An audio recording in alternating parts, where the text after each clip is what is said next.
Pride and Prejudice Chapter 53. Mr. Wickham was so perfectly satisfied with this conversation that he never again distressed himself or provoked his dear sister Elizabeth by introducing the subject of it, and she was pleased to find that she had said enough to keep him quiet. The day of his and Lydia's departure soon came, and Mrs. Bennet was forced to submit to a separation, which, as her husband by no means entered into her scheme of their all going to Newcastle, was likely to continue at least a 12-month. "Oh, my dear Lydia," she cried, "when shall we meet again? Oh, Lord, I don't know. Not these 2 or 3 years, perhaps. Write to me very often, my dear, as often as I can. But you know married women have never much time for writing. My sisters may write to me. They will have nothing else to do." Mr. Wickham's adieus were much more affectionate than his wife's. He smiled, looked handsome, and said many pretty things. "He is as fine a fellow," said Mr. Bennet as soon as they were out of the house, "as ever I saw. He simpers, and smirks, and makes love to us all. I am prodigiously proud of him. I defy even Sir William Lucas himself to produce a more valuable son-in-law." The loss of her daughter made Mrs. Bennet very dull for several days. "I often think," said she, "that there is nothing so bad as parting with one's friends. One seems so forlorn without them." "This is the consequence, you see, madam, of marrying a daughter," said Elizabeth. "It must make you better satisfied that your other 4 are single. It is no such thing. Lydia does not leave me because she is married, but only because her husband's regiment happens to be so far off. If that had been nearer, she would not have gone so soon." But the spiritless condition which this event threw her into was shortly relieved, and her mind opened again to the agitation of hope, by an article of news which then began to be in circulation. The housekeeper at Netherfield had received orders to prepare for the arrival of her master, who was coming down in a day or 2, to shoot there for several weeks. Mrs. Bennet was quite in the fidgets. She looked at Jane and smiled, and shook her head by turns. "Well, well, and so Mr. Bingley is coming down, sister?" For Mrs. Phillips first brought her the news. "Well, so much the better. Not that I care about it, though. He is nothing to us, you know, and I am sure I never want to see him again. But, however, he is very welcome to come to Netherfield, if he likes it, and who knows what may happen. But that is nothing to us. You know, sister, we agreed long ago never to mention a word about it. And so, it is quite certain he is coming." "You may depend on it," replied the other, "for Mrs. Nichols was in Meryton last night. I saw her passing by, and went out myself on purpose to know the truth of it, and she told me that it was certainly true. He comes down on Thursday, at the latest, very likely on Wednesday.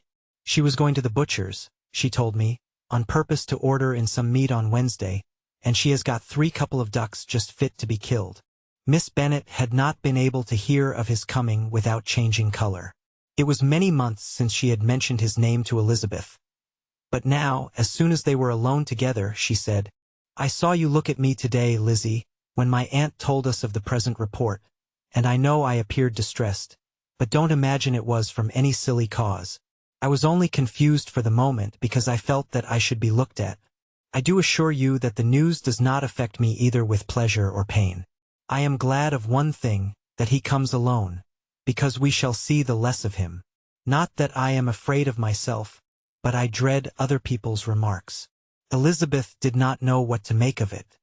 Had she not seen him in Derbyshire, she might have supposed him capable of coming there with no other view than what was acknowledged. But she still thought him partial to Jane, and she wavered as to the greater probability of his coming there with his friend's permission, or being bold enough to come without it. "Yet it is hard," she sometimes thought, "that this poor man cannot come to a house which he has legally hired without raising all this speculation. I will leave him to himself." In spite of what her sister declared, and really believed to be her feelings, in the expectation of his arrival, Elizabeth could easily perceive that her spirits were affected by it. They were more disturbed, more unequal, than she had often seen them. The subject which had been so warmly canvassed between their parents, about a 12-month ago, was now brought forward again. "As soon as ever Mr. Bingley comes, my dear," said Mrs. Bennet. "You will wait on him, of course." "No, no. You forced me into visiting him last year, and promised, if I went to see him, he should marry one of my daughters. But it ended in nothing, and I will not be sent on a fool's errand again. His wife represented to him how absolutely necessary such an attention would be from all the neighboring gentlemen, on his returning to Netherfield. "'Tis an etiquette I despise," said he. "If he wants our society, let him seek it. He knows where we live. I will not spend my hours in running after my neighbors every time they go away and come back again. Well, all I know is that it will be abominably rude if you do not wait on him. But, however, that shan't prevent my asking him to dine here. I am determined. We must have Mrs. Long and the Gouldings soon. That will make 13 with ourselves, so there will be just room at table for him." Consoled by this resolution, she was the better able to bear her husband's incivility, though it was very mortifying to know that her neighbors might all see Mr. Bingley, in consequence of it, before they did. As the day of his arrival drew near, "I begin to be sorry that he comes at all," said Jane to her sister. "It would be nothing. I could see him with perfect indifference. But I can hardly bear to hear it thus perpetually talked of. My mother means well, but she does not know, no one can know, how much I suffer from what she says. Happy shall I be when his stay at Netherfield is over." "I wish I could say anything to comfort you," replied Elizabeth. "But it is wholly out of my power. You must feel it, and the usual satisfaction of preaching patience to a sufferer is denied me, because you have always so much." Mr. Bingley arrived. Mrs. Bennet, through the assistance of servants, contrived to have the earliest tidings of it, that the period of anxiety and fretfulness on her side be as long as it could. She counted the days that must intervene before their invitation could be sent, hopeless of seeing him before. But on the third morning after his arrival in Hertfordshire, she saw him from her dressing-room window enter the paddock, and ride towards the house. Her daughters were eagerly called to partake of her joy. Jane resolutely kept her place at the table, but Elizabeth, to satisfy her mother, went to the window. She saw Mr. Darcy with him, and sat down again by her sister. "There is a gentleman with him, mamma," said Kitty. "Who can it be? Some acquaintance or other, my dear, I suppose. I am sure I do not know." "La!" replied Kitty. "It looks just like that man that used to be with him before. Mr. What's his name, that tall, proud man. Good gracious, Mr. Darcy. And so it does, I vow. Well, any friend of Mr. Bingley's will always be welcome here, to be sure. But else I must say that I hate the very sight of him." Jane looked at Elizabeth with surprise and concern. She knew but little of their meeting in Derbyshire, and therefore felt for the awkwardness which must attend her sister, in seeing him almost for the first time after receiving his explanatory letter. Both sisters were uncomfortable enough. Each felt for the other, and of course for themselves, and their mother talked on of her dislike of Mr. Darcy, and her resolution to be civil to him only as Mr. Bingley's friend, without being heard by either of them. But Elizabeth had sources of uneasiness which could not yet be suspected by Jane, to whom she had never yet had courage to show Mrs. Gardiner's letter, or to relate her own change of sentiment towards him. To Jane, he could be only a man whose proposals she had refused, and whose merits she had undervalued. But to her own more extensive information, he was the person to whom the whole family were indebted for the first of benefits, and whom she regarded herself with an interest, if not quite so tender, at least as reasonable and just as what Jane felt for Bingley. Her astonishment at his coming to Netherfield, to Longbourn, and voluntarily seeking her again, was almost equal to what she had known on first witnessing his altered behavior in Derbyshire. The color which had been driven from her face returned for half a minute with an additional glow, and a smile of delight added luster to her eyes, as she thought for that space of time that his affection and wishes must still be unshaken. But she would not be secure. "Let me first see how he behaves," said she. "It will then be early enough for expectation." She sat intently at work, striving to be composed, and without daring to lift up her eyes, till anxious curiosity carried them to the face of her sister as the servant was approaching the door. Jane looked a little paler than usual, but more sedate than Elizabeth had expected. On the gentleman's appearing, her color increased. Yet she received them with tolerable ease, and with a propriety of behavior equally free from any symptom of resentment, or any unnecessary complaisance. Elizabeth said as little to either as civility would allow, and sat down again to her work, with an eagerness which it did not often command. She had ventured only one glance at Darcy. He looked serious as usual, and, she thought, more as he had been used to look in Hertfordshire, than as she had seen him at Pemberley. But, perhaps, he could not in her mother's presence be what he was before her uncle and aunt. It was a painful but not an improbable conjecture. Bingley she had likewise seen for an instant, and in that short period saw him looking both pleased and embarrassed. He was received by Mrs. Bennet with a degree of civility which made her two daughters ashamed, especially when contrasted with the cold and ceremonious politeness of her courtesy and address of his friend. Elizabeth particularly, who knew that her mother owed to the latter the preservation of her favorite daughter from irremediable infamy, was hurt and distressed to a most painful degree by a distinction so ill applied. Darcy, after inquiring of her how Mr. and Mrs. Gardiner did a question which she could not answer without confusion, said scarcely anything.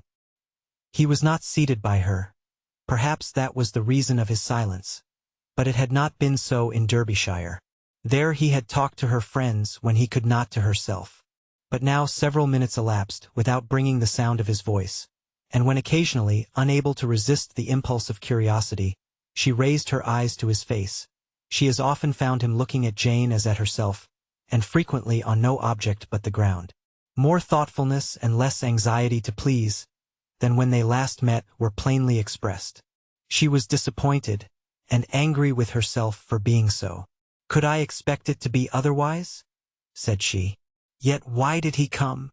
She was in no humor for conversation with anyone but himself, and to him she had hardly courage to speak. She inquired after his sister, but could do no more. "It is a long time, Mr. Bingley, since you went away," said Mrs. Bennet.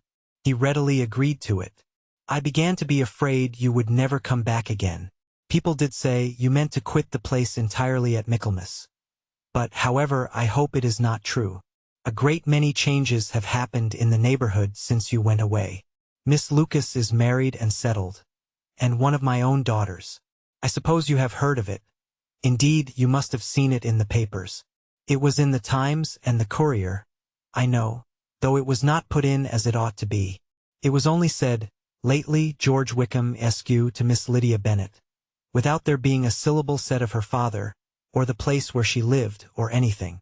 It was my brother Gardiner's drawing up, too, and I wonder how he came to make such an awkward business of it." "Did you see it?" Bingley replied that he did, and made his congratulations. Elizabeth dared not lift up her eyes. How Mr. Darcy looked, therefore, she could not tell. "It is a delightful thing, to be sure, to have a daughter well married," continued her mother. "But at the same time, Mr. Bingley, it is very hard to have her taken away from me. They are gone down to Newcastle, a place quite northward it seems, and there they are to stay I do not know how long. His regiment is there, for I suppose you have heard of his leaving the shire and of his being gone into the regulars. Thank heaven! He has some friends, though perhaps not so many as he deserves." Elizabeth, who knew this to be levelled at Mr. Darcy, was in such misery of shame that she could hardly keep her seat. It drew from her, however, the exertion of speaking, which nothing else had so effectually done before, and she asked Bingley whether he meant to make any stay in the country at present. "A few weeks, he believed." "When you have killed all your own birds, Mr. Bingley," said her mother, "I beg you will come here and shoot as many as you please on Mr. Bennet's manor. I am sure he will be vastly happy to oblige you, and will save all the best of the coveys for you." Elizabeth's misery increased at such unnecessary, such officious attention. Were the same fair prospect to arise at present, as had flattered them a year ago, everything, she was persuaded, would be hastening to the same vexatious conclusion. At that instant she felt that years of happiness could not make Jane or herself amends for moments of such painful confusion. "The first wish of my heart," said she to herself, "is never more to be in company with either of them. Their society can afford no pleasure that will atone for such wretchedness as this. Let me never see either one or the other again." Yet the misery, for which years of happiness were to offer no compensation, received soon afterwards material relief, from observing how much the beauty of her sister rekindled the admiration of her former lover. When first he came in, he had spoken to her but little, but every 5 minutes seemed to be giving her more of his attention. He found her as handsome as she had been last year, as good-natured and as unaffected, though not quite so chatty. Jane was anxious that no difference should be perceived in her at all, and was really persuaded that she talked as much as ever, but her mind was so busily engaged that she did not always know when she was silent. When the gentleman rose to go away, Mrs. Bennet was mindful of her intended civility, and they were invited and engaged to dine at Longbourn in a few days' time. "You are quite a visit in my debt, Mr. Bingley," she added. "For when you went to town last winter, you promised to take a family dinner with us as soon as you returned. I have not forgot, you see, and I assure you I was very much disappointed that you did not come back and keep your engagement." Bingley looked a little silly at this reflection, and said something of his concern at having been prevented by business. They then went away. Mrs. Bennet had been strongly inclined to ask them to stay and dine there that day, but, though she always kept a very good table, she did not think anything less than 2 courses could be good enough for a man on whom she had such anxious designs, or satisfy the appetite and pride of one who had 10,000 a year.